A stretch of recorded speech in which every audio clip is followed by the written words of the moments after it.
नमस्कार, स्वागत है आपका फील्ड स्टडी मंत्रा डीप चैनल पे। साथियों, लेखपाल भर्ती परीक्षा में जो 1596 साथी जो सेलेक्ट हुए थे 7 तारीख को जो रिवाइज रिजल्ट आया था, उसमें आज से उनका डीबी स्टार्ट है। ठीक है साथियों, तो आपको मालूम ही है आपके 3 दिन डीबी होना है। 14 को, आज, कल और परसों, मतलब 3 दिन के बाद डीबी समाप्त हो जाएगा। और फीडिंग का काम साथ साथ चल ही रहा है और फीडिंग लगभग ये मान लो आपकी पूर्ण हो चुकी है और आपके रिजल्ट में बहुत ज़्यादा समय लगने वाला है नहीं। ठीक है साथियों, तो साथियों सबसे बड़ा सवाल ये है कि जो थर्ड लिस्ट में डीबी कराने वाले साथी हैं, बहुत ज़्यादा लोग असमंजस में भी हैं कि उनका सिलेक्शन होने के कितने चांस हैं। जो थर्ड लिस्ट में डीबी में नाम आया है तो उसमें कितना चांस है कि उनका सिलेक्शन हो जाएगा। तो एक चीज़ साथियों मान के चलो आप, चांस तो बहुत कम है लेकिन कुछ साथियों के चांस बहुत ज़्यादा हैं। जैसे एससी हो गया, एसटी और तुम्हारे महिला, एक्स सर्विसमैन और फ्रीडम फाइटर, 5 जो कैटेगरी बता रहा हूँ उनके चांस बहुत ज़्यादा हैं कि आपके सिलेक्शन हो जाएं। रीज़न क्या है, आपकी जो कट ऑफ है, जो महिला हैं, एससी एसटी और एक्स सर्विसमैन और फ्रीडम फाइटर, इनकी कट ऑफ शायद ना ही बढ़े। ऐसा हो सकता है कि जैसे एससी की कट ऑफ 75 पहुँच गई तो 0.25 पे ही सिलेक्शन हो जाए, बहुत ज़्यादा मतलब संभावना यही है। ठीक है, अब जैसे एक्सटी की है, शेड्यूल कास्ट की, तो उसकी कट ऑफ ना बढ़े और सिलेक्शन उसी पे हो जाए। ठीक है साथियों, तो आप समझ गए होंगे कि आपकी कट ऑफ ना बढ़े, तो इम्पोर्टेंट यही है। और बहुत सारे साथी कह रहे हैं कि मैं सेलेक्ट हूँ थर्ड लिस्ट में, क्या डीबी कराऊँ कि नहीं कराऊँ। तो साथियों आपको डीबी 100% कराना चाहिए। अगर आपकी कहीं जॉब नहीं है तो, और जॉब है तो कोई बात ही नहीं है, आप डीबी मत कराइए, कोई दिक्कत नहीं है। लेकिन अगर आपके पास अभी कोई जॉब नहीं है तो आप ज़रूर से ज़रूर डीबी कराने जाओ। देखो डीबी कराने से क्या होगा, एक एक्सपीरियंस मिलेगा। अगर आप यूपी प्लस सी की तैयारी में लगे हुए हो तो यूपी प्लस सी का अगर बाद में डीबी कराओगे तो क्या एक्सपीरियंस मिल जाएगा, किस प्रकार से बिहेव होता है वहाँ पर, किस प्रकार से डीबी कंडक्ट कराया जाता है। तो ज़रूर से ज़रूर अपना डीबी कंडक्ट कराएं।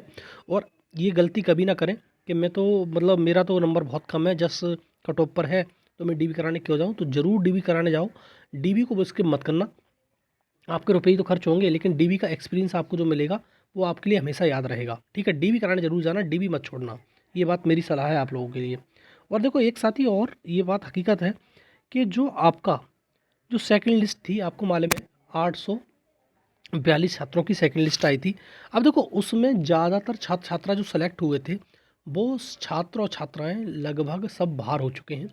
कोई भी मतलब 2-4 बचे होंगे, मतलब 1-2% बचा होगा, 3%, 4%, 5%, इतने से ज़्यादा नहीं बचे।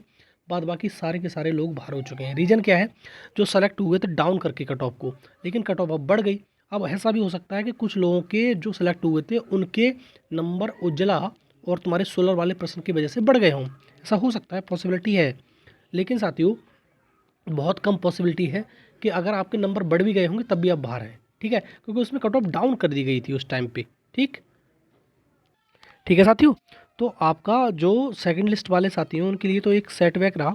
उनका देखो डीबी का एक्सपीरियंस उनको मिल गया, लेकिन ज़्यादातर कंडीशन में यही कह रहा हूँ मैं कि ज़्यादातर लोग बाहर हो गए। और ज़्यादातर मतलब लोग बाहर इसलिए हो गए कि उनका जो डीबी की कट ऑफ थी वो थोड़ी सी डाउन करने के ही लगाई गई थी, उसके चक्कर में बाहर हो गए थे। ठीक है, और अब क्या ही कह सकते हैं, इसमें कुछ नहीं कर सकते। लेकिन ये बात हकीकत है कि आपका जो डीबी कंडक्ट कराया जा रहा है यूपी प्लस सी के द्वारा, आपको एक्सपीरियंस दे के ज़रूर जाएगा अगर आप सेलेक्ट भी नहीं होंगे तो। क्योंकि देखो आपको मालूम है अब भी जो थर्ड लिस्ट निकाली गई थी, जो रिजल्ट रिवाइज किया गया था, तो उसमें भी 28,000 समथिंग लोग हैं। आप समझ सकते हो, तो 28,000 लोग समथिंग हैं। तो 28,000 के 28,000 को तो जॉब नहीं मिलनी है, 8,085 को जॉब मिलनी है, बाद बाकी लोग तो बाहर होने ही होने हैं। देखो कुछ लोग ये भी कहते हैं कि अगर ईपी ट्रिपल एस सी को 8,085 को जॉब देनी है तो इतने लोग बुलाता क्यों है, फालतू में लोगों की उम्मीद बनती है फिर वो टूट जाती हैं।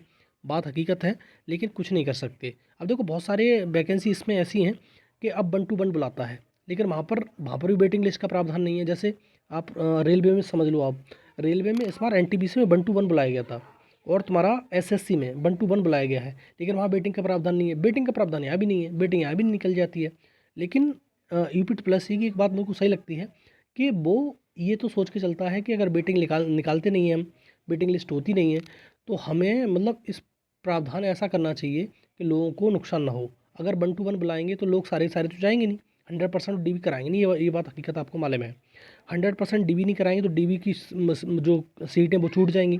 और ज्वाइन भी नहीं करेंगे, जो डीबी करा लेंगे वो भी ऐसा भी नहीं होगा वो हर सारे के सारे जो डीबी करा लेंगे वो सब ज्वाइन कर लेंगे, ऐसा भी नहीं होता है। तो वो भी हो जाता है। तो दो कंडीशंस इसमें हैं कि वो सब होता नहीं है, इसके चक्कर में ये लोग ज़्यादा निकालते हैं। लेकिन एक चीज़ मैं समझा दूँ दोबारा से साथियों, मैंने पहले कई बार बता चुका हूँ इस चीज़ को, EPSS कई बार बोल चुका है कि 1.25 गुना बुलाए हैं हमने, केवल और केवल हर कैटेगरी के अंदर 1.25 गुना। आप कहोगे कि ये ज़्यादा लोग कैसे हो गए, इतने लोग कैसे हो गए, 3.5 गुना, 4.25 गुना लोग हो गए ये। तो इसका मतलब सीधा सीधा ये है, समझ सकते हो तो शॉर्ट लिस्टिंग से समझ लो। किसी भर्ती की शॉर्ट लिस्टिंग आती है तो वो कहता है सीधा सीधा 15 गुना हम बुलाते हैं आपको, लेकिन 15 गुना का वो 32 गुना, 42 गुना, 45 गुना तक हो रहा है। BPO में आपने देखा होगा 45 गुना हो गया वो। तो इसका मतलब ये है कि जस्ट कट ऑफ पर जितने भी लोग होते हैं वो सबको बुला लिया जाता है, ठीक है। और एक और फैक्टर इसमें बहुत बड़ा होता है कि इसमें एक एज का फैक्टर होता है, जिनकी एज ज़्यादा होती है उनको भी बुला लिया जाता है, ठीक है।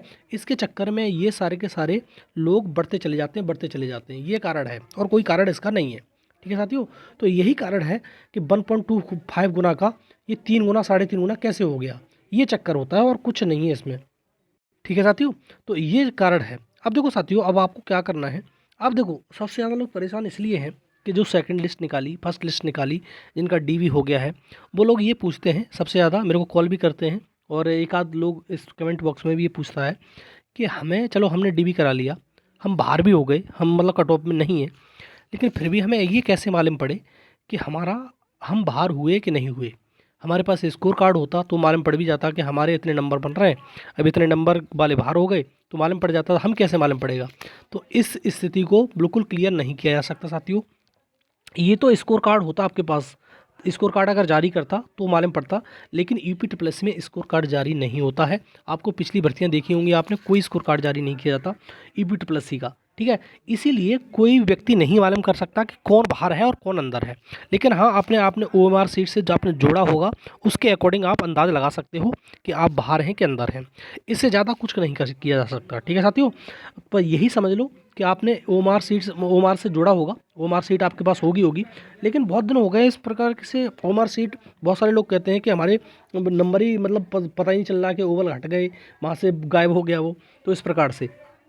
लेकिन एक चीज़ कंडीशन और बताऊँ मैं साथियों, बहुत सारे लोग इस असमंजस में भी हैं कि सोलर वाले प्रश्न पर हमने अटेंड नहीं किया था, क्या हमको नंबर मिलेगा। तो साथियों एक चीज़ बिल्कुल एक कॉमन सेंस वाली बात है, ये मतलब अगर फुल मार्क्स का मतलब है, चाहे आपने अटेम्प्ट किया हो या नहीं किया हो, तो सबको एक नंबर तो मिलना ही मिलना है, इसमें कोई दो राय नहीं है।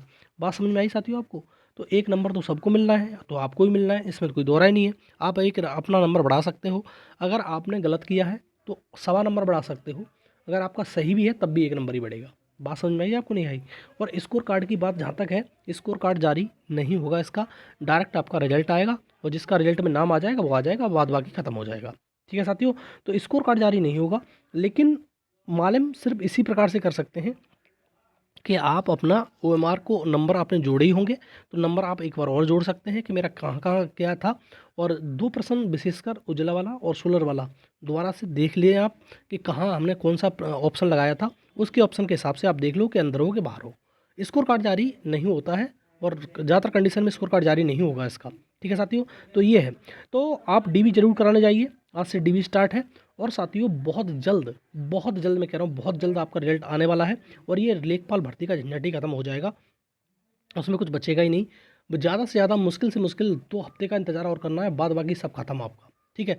2 हफ्ते क्या, 1.5 हफ्ते, 10-12 दिन का इंतज़ार और कर लीजिए, आपका रिजल्ट आपके समक्ष प्रस्तुत हो जाएगा। क्योंकि आपके जो सचिव जी है वो जाने वाले हैं, तो वो अपने कार्यकाल में ही सारा कुछ निपटाना चाहते हैं लेखपाल भर्ती में, और शासन का दबाव है। और ज्वाइनिंग की जहाँ तक बात करें, ज्वाइनिंग साथियों आपकी हो रही है जनवरी में। ये है साथियों वीडियो अच्छा लगता है तो साथियों लाइक शेयर कर दिया करो, चैनल सब्सक्राइब कर लो, बेल आइकन दबा देना, इससे मेरे आने वाली वीडियो के नोटिफिकेशन आपको मिलते रहेंगे, ठीक है साथियों। बहुत बहुत धन्यवाद।